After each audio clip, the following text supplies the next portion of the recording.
জীবন যেন এক চলমান উৎসব।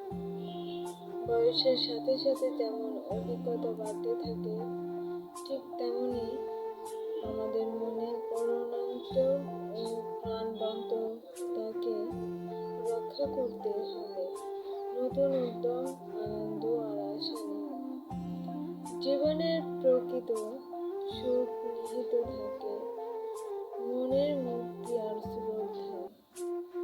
তাই বয়স বাড়ুক, তবে মন হোক চিরসবুজ, এই উপলব্ধি হোক জীবনের মন্ত্র, যার মধ্যে নিহিত থাক সৃষ্টিশীলতা, উদ্যম এবং প্রাণ শক্তিতে ভরপুরে